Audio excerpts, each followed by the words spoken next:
Master of Engineering PhD sebagai pakar teknologi informasi Indonesia. Silakan, Prof. Terima kasih. Selamat pagi. Assalamualaikum warahmatullahi wabarakatuh. Bapak pimpinan, teman-teman dosen, teman-teman siswa PASIS, saya akan belum keluar, boleh dikeluarkan layar. Oke. Nah, saya akan fokus, ini topiknya SCW, tapi saya akan fokuskan ke teknologi satelitnya aja, cyber warfare, sea drone, dan satelit LEO. Fokusnya akan saya kasih ke teknologi dan juga kemampuan bangsa Indonesia untuk membuat itu semua, dan nanti bentuknya oral, ngomong, enaknya kalau kita mau pakai ini seperti apa strateginya, tapi bentuknya saya akan bicara. Oke, next. Jadi saya akan ngasih lihat tentang cyber warfare, perang seperti apa, sea drone, yang ini jujur dulu ya, saya sering banget melihat videonya Ukraine sama Rusia, dan saya terkagum-kagum sama angkatan laut Ukraine yang nggak punya kapal perang, bisa ngancurin battleshipnya Rusia, itu mengagumkan sekali. Dan kemudian saya akan bahas tentang Starlink, dan terakhir tentang kemampuan bangsa ini buat bikin satelit. Bikin tuh kita yang nyolder. Kalau Palapa sama Satria itu kita kasih duit ke Amerika buat beli satelit. Kalau ini kita nyolder 8A1, A23, dan akan diterbangkan juga A5. Terus ada SS1, itu kita nyolder sendiri. Next. Cyber warfare ilmunya free, banyak. Itu ada websitenya. Kalau mau tanya bisa lewat Twitternya saya. Ada course-nya juga free, ada buku pegangan penanganan insiden cyber, itu bisa dibaca sebetulnya di open course di TPS ACD, tapi kalau mau beli bukunya ada. Oke, next. Nah ini free, gratis. Silakan kalau bapak-bapak, ibu-ibu mau uji nyali, mau nyoba ketangguhan, silakan kerjakan kuliah cyber security di sini. Boleh nyontek. Ujiannya boleh dikerjakan berulang-ulang. Saya kasih tahu proses yang terjadi. Next. Ada, mudah-mudahan membaca angkanya di situ 20.600. Hari ini itu dibuat, saya screenshot pada saat saya masukin slide ke Siswa. Hari ini ada 21.000 orang yang ikut. Next, yang lulus 24 orang.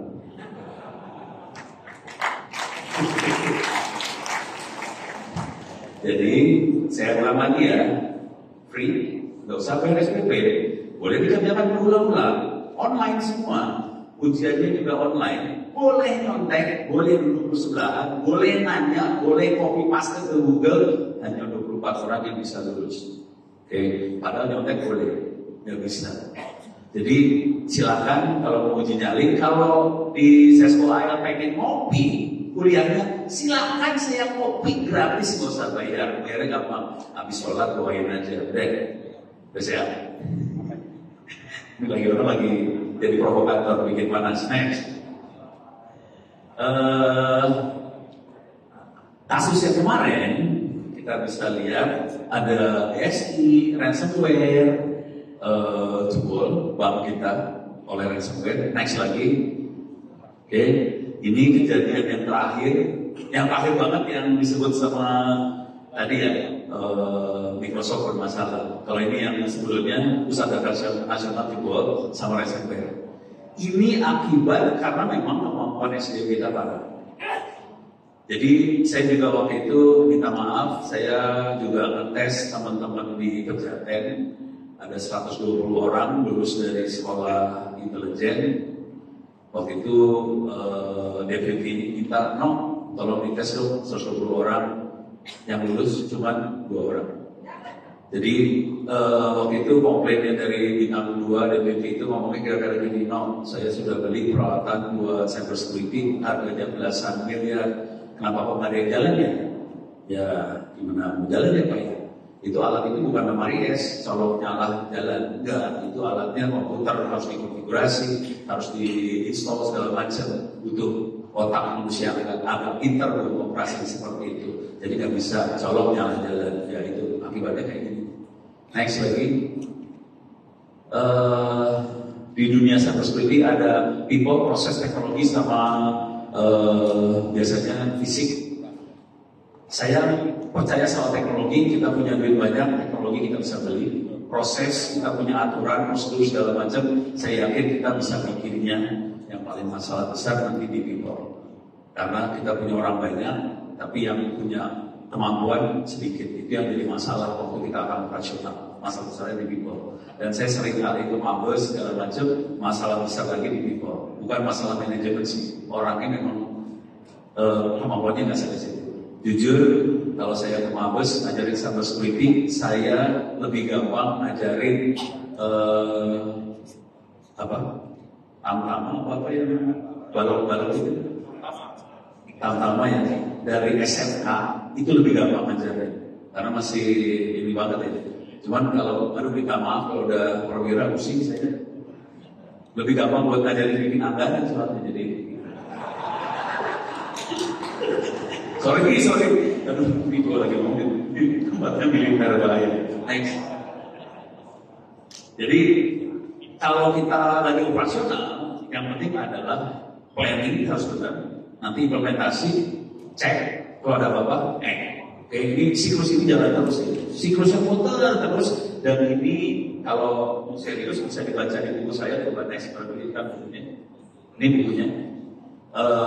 Saya ulang lagi, bukunya namanya buku pegangan insiden cyber. Materinya sebetulnya ada di opencourse.itts.ac.id free. Kalau bukunya berbayar, harganya kalau lagi sale sekitar 60.000, 70.000 rupiah. Kalau lagi nggak sale sekitar 90.000 rupiah. Penelitian dari Jogja, Andi Offset. Next lagi. Oke, sekarang kita masuk ke yang menarik buat saya melihat Ukraine sama Rusia perang. Jujur saya senang banget sama Ukraine yang nggak punya angkatan laut tapi bisa menenggelamkan battleship-nya Rusia itu keren banget. Kuncinya ada di jet ski, pakai VPN, pakai Starlink, pakai rudal, warheadnya rudal ditaruh di jet ski. Gila tuh orang itu. Jadi rudalnya ditaruh di jet ski, dijalanin di jet ski. Next, ini makhluknya. Jet ski itu bawahnya, taruh rudalnya. Itu di belakang ada kotak itu ada Starlink ditaruh di sana. Jadi jalan dia. Cuman Ukraine bisa seperti itu karena Department of Defense-nya US alokasi anggaran support buat Starlink dipakai militer. Kalau kita di Indonesia memakai seperti itu, kayaknya bakal diputusin sama US. Kira-kira kayak gitu. Tapi jujur dulu ya, teknologi Starlink bukan teknologi jelek, bagus banget. Kalau saya cenderungnya kita colong teknologinya, gitu. Next. Ini drone-nya, dan ini ngancurin battleship. Cruiser udah berapa yang hancur? Kalau nggak salah ada belasan kapal perangnya Amerika, Rusia tenggelam oleh makhluk yang harganya cuma berapa puluh dolar, berapa ratus juta rupiah, gitu ya. Next, Starlink, kita lihat Starlink sekarang. Next, ini kecepatannya dia 170 mega, average throughputnya, download 300, upload 17. Maksimum upload 60, latency segala macam bisa kita lihat, nggak penting. Next, waktu meluncurin, dia langsung meluncurin ratusan satelit sekali terbang. Jadi sekali roketnya diterbangin, itu yang SpaceX terbang, langsung ratusan satelit kecil-kecil banyak diterbangin. Makanya dia punya ribuan satelit sekarang di atas. Oke. Pertanyaannya, apakah kita bisa bikin satelit seperti itu? Jawab singkatnya, bisa. Cuma kita tidak didukung untuk bikin itu. Itu aja sih. Saya pernah dapat sama teman-teman 8 yang memang bikin satelit, dan saya juga terlibat di pembuatan satelit 8A2. Jadi saya tahu benar kemampuan bangsa ini bisa sih sebenarnya. Asal kita betul-betul di IOB buat bikin. Hari ini kita kurang di IOB lah. Next. Nah, bentuk topologi komunikasinya, orang berpikir seringkali kalau ada satelit Starlink di atas, kita naik ke satelit, udah gitu antar satelit relay satu sama lain sampai Amerika turun ke internet di Amerika. Kenyataannya nggak seperti itu sebetulnya. Jadi sebetulnya itu yang ada tulisan UT adalah user terminal. Jadi stasiun buminya punya user, naik ke satelit, terus masuk ke GW. GW adalah gateway, bentuknya stasiun buminya punya satelit, lokasinya harus ada di situ juga. Kalau Ukraine kemungkinan nggak ditaruh di Ukraine, kemungkinan ditaruhnya di Georgia, turunnya di sebelah sana. Kalau di Indonesia, mereka menghasilkan lokasinya, tapi di antara teman-teman bilangnya kayaknya ada di daerah Bogor, Cibinong, daerah sana. Tapi kita nggak tahu lokasi benarnya, karena biasanya dirahasiakan seperti itu. Dari GW itu kita turun ke fiber optic. Jadi sebetulnya Starlink cuma kayak relay di atas yang terbang dan banyak. Nanti untung-untungan si user akan naik ke satelit turun ke bawah. Bagusnya cantiknya ini berarti si UT tadi bisa ditaruh di kapal. Karena di kapal kan butuh komunikasi. Di kapal bisa masuk dengan kecepatan ratusan Mbps, kira-kira gitu. Next. Starlink juga bisa, ini ada tulisan, ada Starlink yang satelit-satelit yang warna, apa sih namanya? Warna biru dan ada yang warna coklat. Warna biru ada sambungan antar satelit, itu adalah laser. Laser nyambung komunikasi antar satelit. Teorinya seperti itu. Jujur, kita udah pernah nyoba di darat, bukan di udara, bukan di angkasa. Kita nyoba di darat pakai laser, ngarahin ke satu titik, susahnya setengah mati. Jadi teorinya Starlink bisa pakai laser antar satelit, juga mereka kalau terbang bisa rendengan banyak, nanti ada rendengan kedua banyak lagi, kira-kira banyak rendengan-rendengan kayak gitu. Jadi bisa dalam satu paralel atau dia cross antar dua paralel satelit tadi, bisa kayak gitu lasernya. Terus baru masuk ke bawah ke gateway. Kira-kira teorinya kayak gitu. Cuman jujur bagian yang ini saya belum 100% percaya kemampuan dia sampai segitu. Yang ini saya nggak 100% percaya. Kalau yang tadi cuma UT masuk satelit ke GW, saya percaya. Next.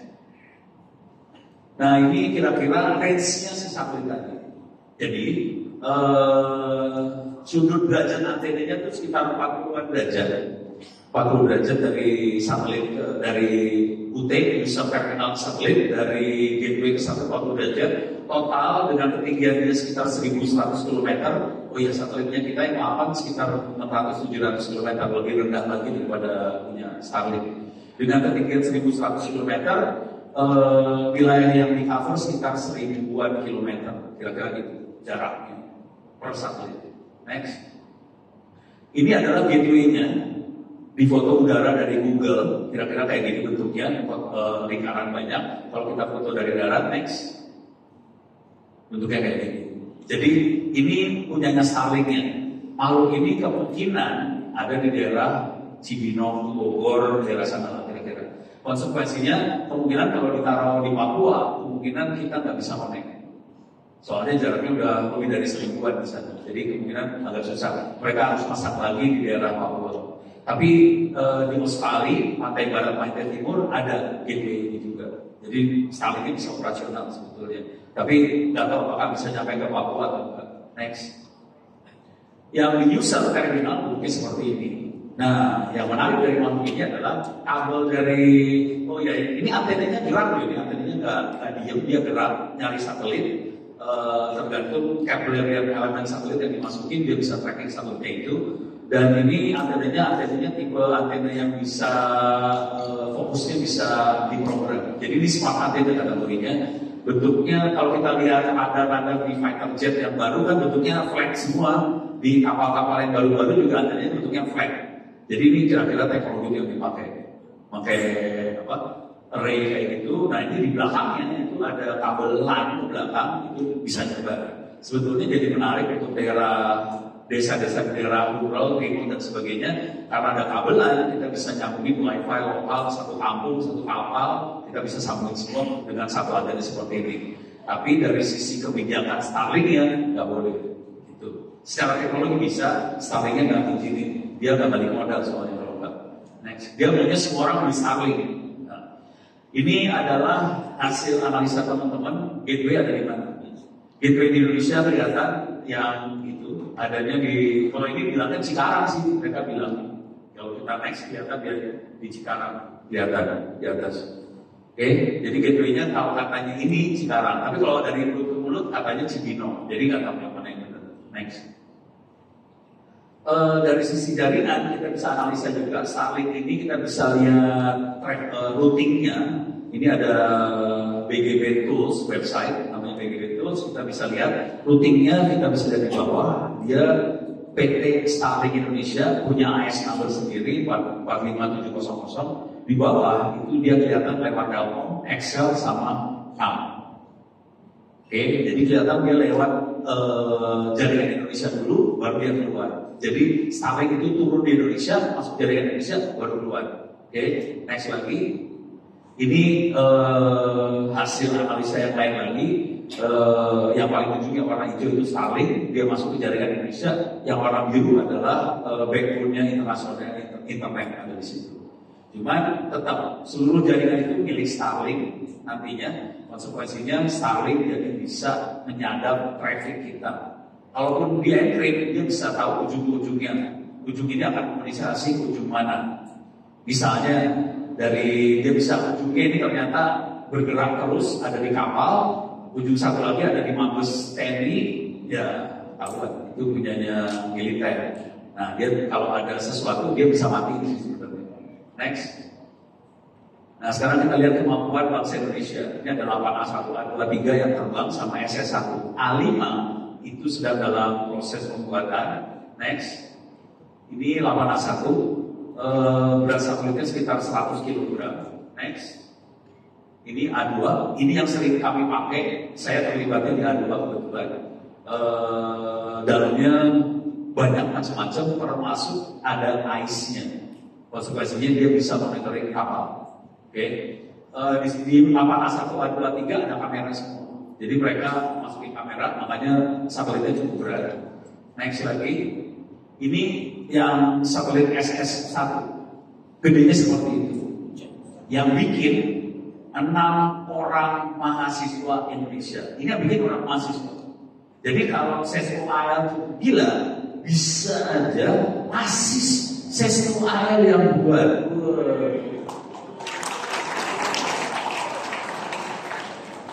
Masa kalah sama orang mahasiswa ya?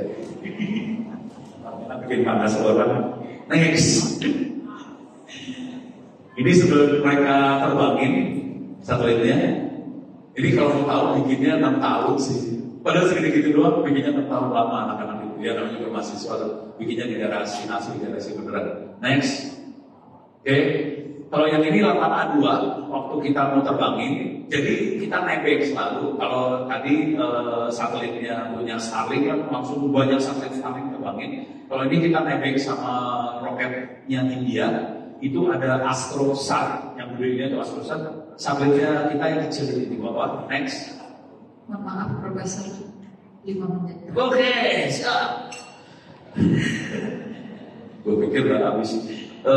Ini tempat muatannya, tempat payload roketnya, kelihatan ada satelit gede, satelitnya kecil. Total biaya dari 0 sampai meluncur satu satelit 3 miliar. Tapi 3 miliar karena kita banyak banget payloadnya dalamnya, ada TV dan sebagainya. Ini jujur ya, satelitnya salah satu misinya buat mata-mata juga, jadi makanya isi TV dan sebagainya. TV lagi kamera. Jadi nanti kita bisa lihat hasil kameranya seperti apa. Next. Nah, ini ada 2 jenis orbit satelit kita bisa milih. Sebenarnya orbit satelit banyak tipenya. 8 ada 2 orbit yang di eksperimen. Yang warna merah itu namanya orbitnya di ekuator. Ekuator artinya orbitnya di khatulistiwa. Konsekuensinya dia lebih cepat, lebih sering kita bisa lihat di atas Indonesia. Jadi nanti yang konstelasi 5 satelit 8A5 kemungkinan besar kita akan lempar di orbit ekuator semua. Jadi akan lebih gampang melihatnya.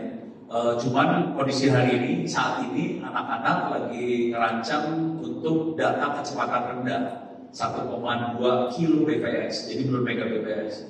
Sementara Starlink kecepatannya megabps. Nah ini kita harus negosiasi supaya bisa kecepatan tinggi. Cuman anak-anak belum menguasai banget yang kecepatan tingginya.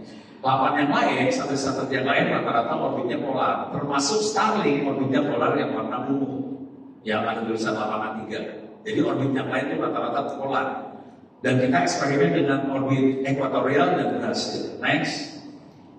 Nah ini yang 8A5, rencananya akan ada beberapa konstelasi, ada satelit beberapa dalam satu konstelasi beberapa satelit supaya bisa 24 jam kita punya coverage satelit terus. Dan ini akan dibuat. Cuman dan kecepatan datanya masih kecil, kita masih lebih buat sensor, buat Internet of Things lah kayak gitu yang ini. Next. Nah ini saran saya banget. Kalau mau dicoba, satelit ini bisa kita pakai secara gratis dan kita banyak pakai buat teman-teman sekolahan, SD dan sebagainya. Pakainya yang dipegang sama teman-teman itu adalah walkie-talkie. Pakai antenanya kita rubah, itu tangannya bener-bener kalau yang lebih serius dikasih HP-nya nanti dipasangin software buat ngitung satelitnya ada di mana. Nanti kita tracking satelitnya pakai tangan. Kalau ingat tadi waktu Starlink, si antena ngejar satelitnya pakai robot, jadi perhitungan komputer yang ngejar. Kalau ini tangan yang ngejar. Jadi yang satu teknologi robot, yang ini teknologi otot. Jadi itu kira-kira. Dan ini murah banget dan kita pakai banget ini buat mainan. Ini saran aja buat teman-teman di Pasis kalau mau nyoba semurah ini. Walkie-talkie-nya walkie-talkie Gofeng, harganya sekitar 200.000, murah. Nice. Oh di atas itu ada relay FM ya, makanya bisa ini. Nah ini yang paling ujung, namanya Pak Ihsan. Dia yang jadi motornya 8A1, A2, A3. Waktu itu dia sakit, saya datang. Kebetulan 1.15 itu dia meninggal. Jadi akibatnya bukunya sudah kita buat. Sekarang tinggal nunggu nomor ISBN. Nanti kita akan lepaskan bukunya free kalau bentuk PDF. Kalau kertas perlu bayar, ganti kertasnya aja. Tapi itu akan free bentuk PDF. Itu akan menceritakan kisah proses perjuangan membuat dan mengoperasikan satelit sendiri. Kita bisa. Next. Nah ini di dalam satelitnya 8A2 dan A3 ada ICE-nya. Jadi kita bisa monitoring kapal. Next. Ini yang 8A2 ya. Kelihatan kapalnya dari mananya, pergerakannya di mana aja, tapi hanya katulistiwa aja. Yang 8A3 lebih parah. Next. Kita bisa lihat kapal seluruh dunia jadi. Gitu ya. Keren loh ini. Bikin sendiri. Bangsa Indonesia. Luar biasa. Next lagi. Nah, dari data ICE itu dikumpulin ke Raja Bungur sebetulnya. Mereka kumpulin dia pakai S-band buat loading ICE, data ICE. Jadi semua hasil monitor ICE-nya disimpan di komputer onboard di satelit. Kemudian pas lewat Raja Bungur diturunin semua dan itu kita lempar ke Bakamla sih sebenarnya. Ya, jadi tekniknya kayak gitu kira-kira. Next. Ini hasil fotonya, ini Gunung Merapi di Jogja. Foto udaranya kira-kira gitu dari satelit. Kalau yang ini adalah Next. Nah ini yang sebelah kiri itu Monas, kelihatan dari satelit. Saya cukupkan sampai sekian dulu. Mudah-mudahan bisa memberi gambaran tentang perjuangan bangsa Indonesia dan mudah-mudahan semua bisa bermanfaat. Terima kasih Profesor. Selanjutnya materi ketiga tentang pengamanan data dan informasi yang akan disampaikan oleh Bapak Ibu Turang Wiradinata SST, Kepala Balai Deteksi Sinyal BSSN Batam. Silakan.